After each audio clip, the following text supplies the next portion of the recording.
It's Reese, Reese, and Dan, Dan, the man. It's the little things.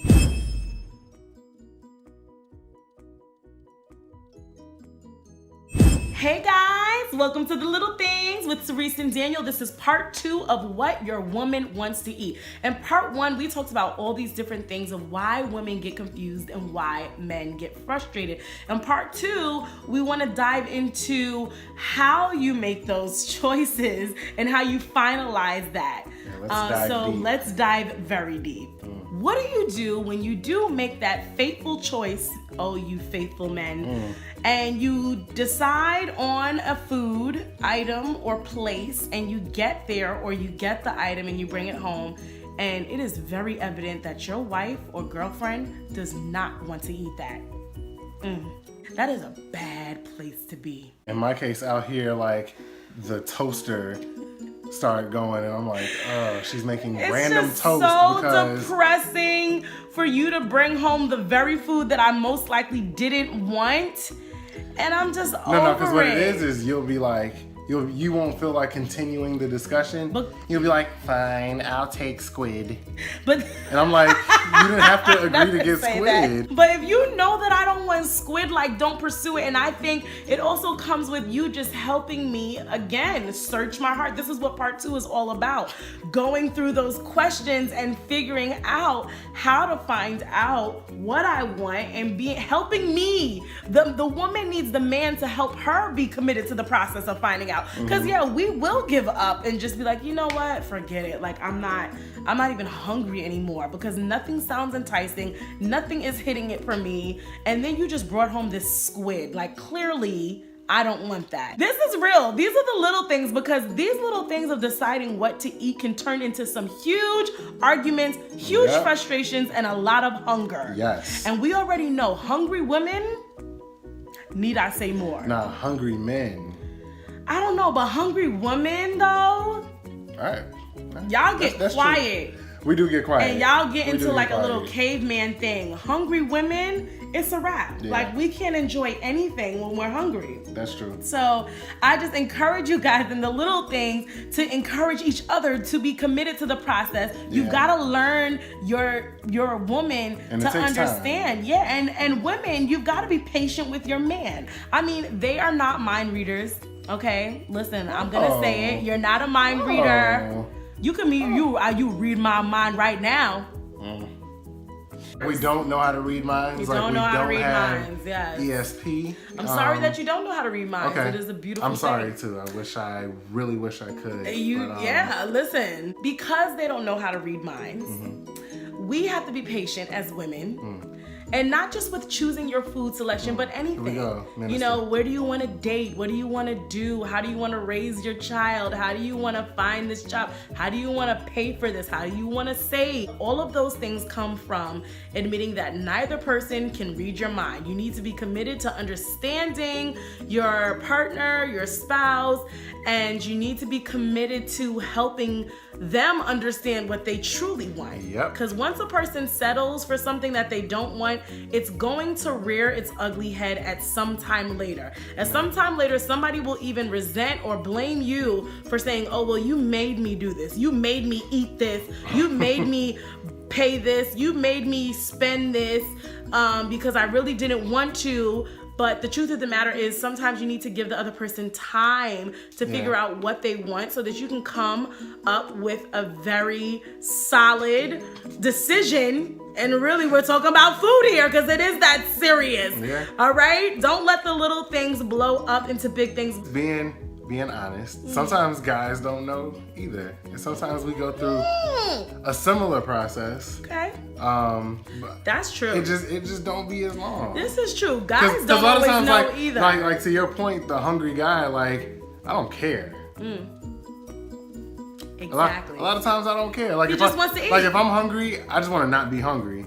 So I'll take some squid. Is it fried? You put some blue cheese on it. I'm straight. See, like, that's what I'm talking about. Let's eat the squid. But like, put some barbecue sauce on it, some honey mustard. No. Cut it up in little pieces. Little squid nuggets. I can manage.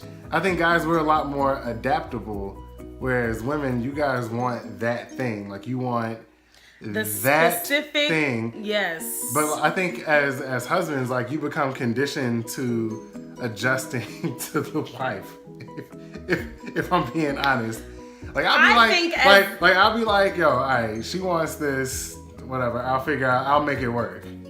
Like, husbands, we have a stronger make it work tendency. You guys can't hang with our make it workness. I don't agree with that. I believe that both the husband and the wife learn to adjust to the other person, because there's things that women, as a wife, I've had to adjust to for what Daniel likes versus what I would like to do.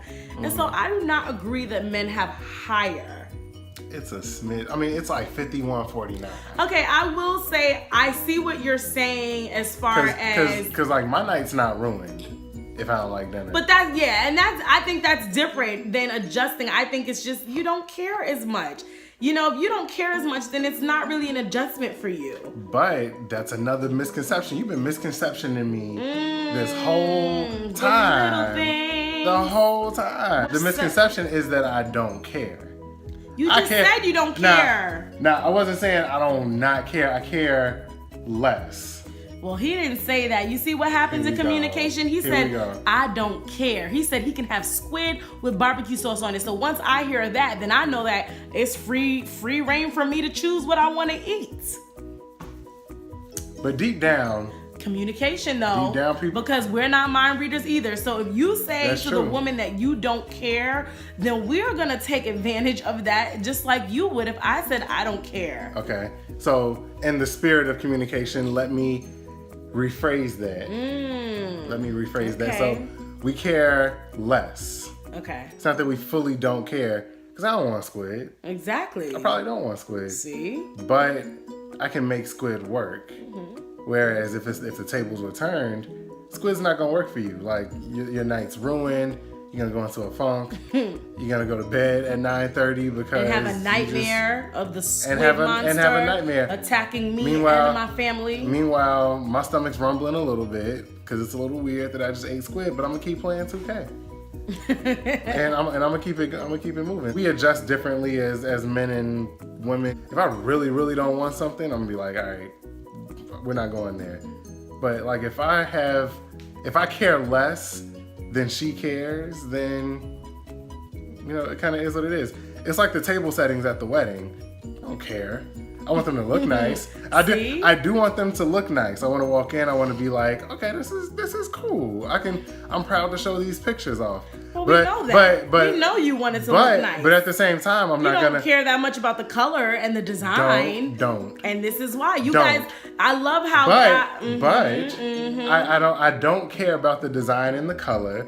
But I do want to walk in and be proud of it. I know, and we know that already. But I don't want to go through. I don't want to sit there and go through 10 options. Exactly. I don't want to sit there and look at option number 17 and be like, all right, that one looked exactly like 3, 7, and 14. And this is why women take control in that area, because you don't care in that area, but we know that you want it to look beautiful. But see, I think the funny part is men will still turn around and say, you know, my wife done did it all. Well, you wasn't gonna do it anyway. You wasn't gonna choose the design. Some men will, because they're into that, but some men are not into the design and colors of weddings. So don't complain after when your wife done took the reins. We knew you wanted it to look nice. But that's similar to the food thing, where I'm just like, so what we having for dinner? What you want for dinner? I'm not even gonna tell you what I think. I'm not even gonna tell you what I want. Like, but then I'm gonna let you set the baseline of what it is you might want, and we'll go from there. But if you're really feeling something, which you do sometimes, you tell me what you want. That's true. And I think that's the overall message of the little things in part 2 is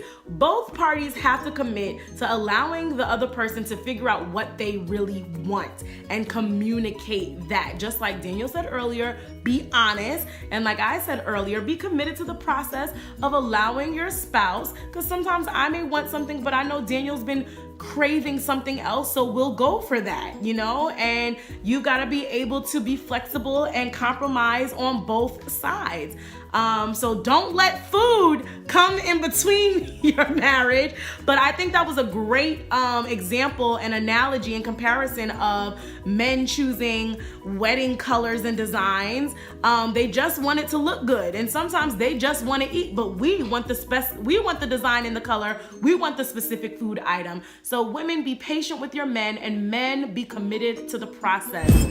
Oh, thank you guys for tuning into The Little Things, part 2 of finding out what your woman wants to eat. And now I'm trying to think what I want to eat right now. And I'm just gonna fast. And I'm hungry because we just recorded the mess out of The Little Things for like 2 hours. So what are we eating?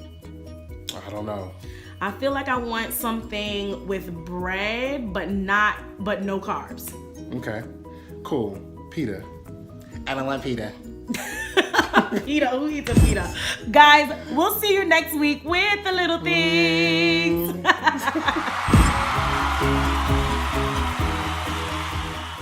It's Percia Production.